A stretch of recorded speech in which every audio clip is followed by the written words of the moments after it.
أعوذ بالله من الشيطان الرجيم. بسم الله الرحمن الرحيم. أفوض أمري إلى الله إن الله بصير بالعباد. رب اشرح لي صدري ويسر لي أمري واحلل عقدة من لساني يفقهوا قولي. الحمد لله رب العالمين والصلاة والسلام والتحية والإكرام على خير الأنام وعلى أهل بيته الطيبين الطاهرين المعصومين الذين أذهب الله عنهم الرجس وطهرهم تطهيرا.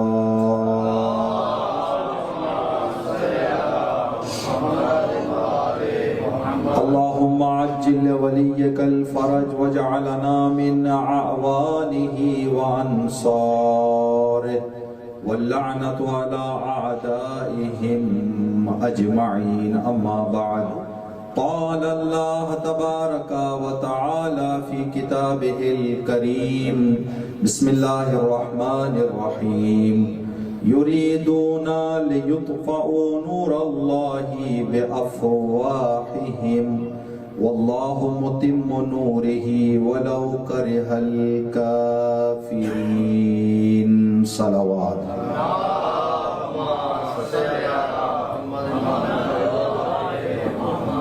اس مجلس اعزا کی قبولیت کے لیے اس مجلس اعزا کے ساتھ ساتھ زندگی کی شروعات سے لے کر اس مجلس تک خدا کے لطف و کرم سے جو نیک عمل بھی ہم سے انجام پایا ہے ان تمام نیک اعمال کی قبولیت کے لیے، اسی طرح کی نیک توفیقات ہماری زندگیوں میں خدا کے گھر اور اہل بیت کے در سے متصل اور منسلک رہنے کی آخری سانس تک ہمارے بچوں میں، ہماری نسلوں میں یہ توفیقات قیامت تک باقی رہنے کے لیے شہادت امام حسن عسکری علیہ السلام کے طفیل، ہم سب کی عاقبت بخیری، زمانے کی گمراہی اور انحرافات سے ہم سب کی نجات کے لیے اور زمانے کی تمام تر مشکلات کے فرزند امام عسکری امام زمانہ کے ظہور سے سب کی مشکلات برطرف ہونے، سارے ظلم کے خاتمے کے لیے، جلد از جلد امام کے ظہور کے لیے صلوات پڑھتے ہیں محمد و آل محمد.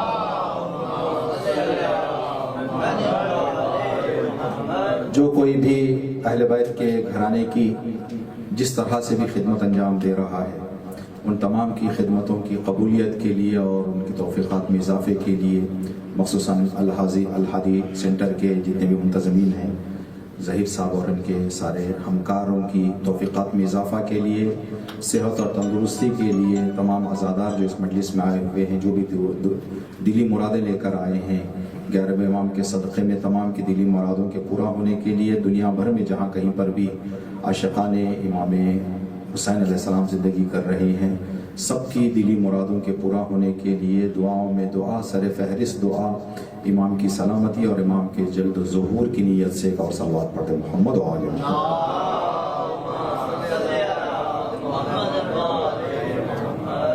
یہ مجلس اعزا ہمارے 11ویں امام اور 13ویں معصوم امام حسن عسکری علیہ السلام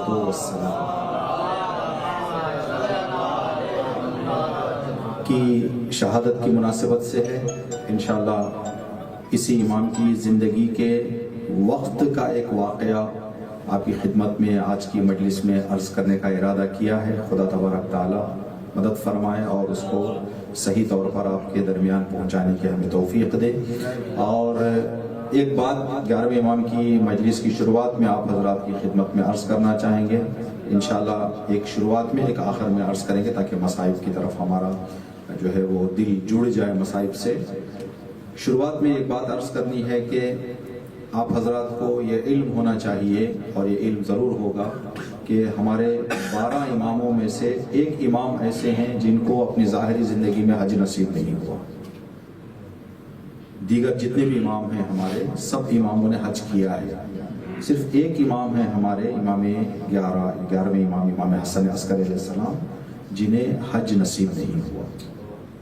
اس کی وجہ یہ تھی کہ امام کی کمسنی تھی. جب آپ کو مدینے سے لے کر سامارا لے کر آ گئے، اور اس کے بعد اس لیے کہ ظالم جانتے تھے کہ آنے والا جو امام جس کا وعدہ دیا گیا ہے آخری امام، وہ اسی امام کے گھرانے میں آنے والا ہے، تو امام کو اتنا تحت نظر رکھا گیا تھا کہ امام کا گھر سے باہر نکلنا بھی دوبھر ہو گیا تھا۔ تو اس لیے کہ ساری زندگی امام کی ظالم حکومت کے تحت نظر گزری اور امام کو سامراج سے باہر نکلنے کی اجازت نہیں دی جا رہی تھی، اس لیے امام حسن عسکری علیہ السلام کو حج جانا نصیب نہیں ہوا ہے۔ تو اس امام کے حج نہ جانے کی بات کو دیکھتے ہوئے علماء یہ بات عرض کرتے ہیں کہ کوئی بندہ اگر مشتاق حج ہو تو وہ یہ نیت کرے کہ اللہ تبارک تعالیٰ اگر مجھے اپنے گھر کی زیارت کروائے تو ایک طواف اور ایک عمرہ 11ویں امام کی نیابت میں کروں گا، تو خدا 11ویں امام کی نیابت میں عمرہ کرنے کی نیت کے صدقے میں اس بندے کو اس کی زندگی میں خانہ کعبہ کی زیارت نصیب کرے گا۔ انشاءاللہ خدا ہم سب کو یہ توفیق دے، جو گئے ہیں وہ دوبارہ، جو نہیں گئے ہیں خانہ کعبہ کی زیارت ہم سب کو نصیب ہو۔ جب ہم خانہ کعبہ کی زیارت کو جائیں گے تو ایک عمرہ، ایک طواف، ایک اعمال حج جو ہے وہ اعمال عمرہ اور حج 11ویں امام کی نیابت میں انشاءاللہ ہم سب بجا لائیں۔ اس دعا کی قبولیت کے صلوات پڑھیں محمد۔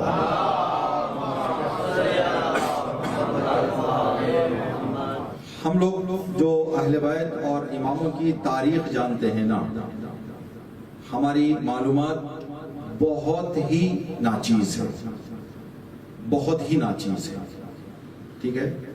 صاف صاف اگر بات آپ کی خدمت میں عرض کریں، ہمارے 12 اماموں میں سے کتنے اماموں کے ماؤں کا نام ہم کو پتا ہے؟ اگر کوئی بندہ ہم سے پوچھ لے، جیسے آج جس امام کی شہادت ہے، ان کے جو فرزند ہیں 12ویں امام امام ہوئے ہیں جب آپ کی عمر 5 سال کی تھی۔ 5 سال کی عمر میں اگر کوئی دوسرے مذہب کا بندہ اگر ہمارے سے سوال کر لے کہ 5 سال کا بچہ امام ہو سکتا ہے، اس کو ثابت کریں، جس امام کو آپ امام مان رہے ہیں اس کی امامت شروع کب ہوئی؟ کہاں؟ 5 سال کی عمر میں۔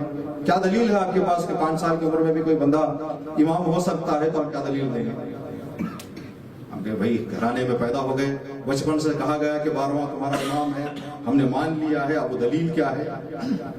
اس سے ہم زیادہ واقف نہیں ہیں۔ تو ان سے پتہ چلتا ہے کہ یہ جو سامنے کی چیزیں ہیں، جب ان چیزوں سے ہم آگاہ نہیں ہیں تو وہ جو پردے کے پیچھے والی اور گہری باتیں ہیں، جہاں تک پہنچنے کے لیے ان مجلسوں کی بنیاد رکھی گئی، جب ان مجلسوں میں ہم وہ شروعات کے مسائل ہی میں پھنسے رہیں تو وہ آگے کی باتوں پر پہنچیں گے کب؟ ہم وہ آگے کے درجات میں جائیں گے کب؟ تو یہ چیزیں ہماری کھلی ہوئی حقیقتیں ہیں۔ ہمیں اس مرکز اور اس ذکر سے اپنے علم میں اضافے کا ایک ماحول بنانا ہے اور اس کی طرف ہمیں آگے جانا ہے۔ جیسے جب بھی ہم یہ بات عرض کرتے ہیں آپ کی خدمت میں، ہمارے 10ویں امام جب امام ہوئے ہیں، 9ویں امام محمد تقی علیہ السلام، آپ کی عمر تھی 9 سال۔ 9 سال کا بچہ مجھے اور آپ کو بیٹھا کر کہے کہ یہ کرنا ہے یا نہیں کرنا ہے، ہم کتنا مانیں گے؟ ابھی یہ ہمارے شاگرد علی متقی یہاں بیٹھے ہوئے ہیں، آئے ممبر پر اور ہم بیٹھ کر سننا شروع کریں اور وہ حکم دینا شروع کریں، نصیحت نہیں، گزارش دینا الگ چیز ہے، تاریخ پڑھنا الگ چیز ہے، حکم دینا الگ چیز ہے۔ اگر یہ بچہ بیٹھ کر ممبر سے حکم دینا شروع کرے تو ہم کتنا مانیں گے؟ کتنا ہمارے اندر مادہ ہے کہ 9-10 سال کے بچے کے حکم پر ہم توجہ کریں؟ 9 سال کی عمر میں 9ویں امام لوگوں کو بیٹھ کر کہتے تھے کہ یہ کام صحیح، یہ کام غلط۔ ایک واقعہ سننے امام کا، امام جھولے میں ہے، 9ویں امام جھولے میں ہے، ابھی آپ کی ابتدائی زندگی ہے۔ ایک بندہ آیا 8ویں امام سے ملاقات کے لیے، آ کے کہنے لگا کہ مولا میں آپ کی زیارت کے لیے آیا ہوں اور آپ کی امامت کا ماننے والا ہوں۔ امام نے فرمایا جب 8ویں کی زیارت کو آ ہی گئے ہو تو 9ویں کی بھی زیارت کر کے جاؤ۔ مولا میرا 9واں امام کہاں ہے؟ کہا اندر جاؤ کمرے میں۔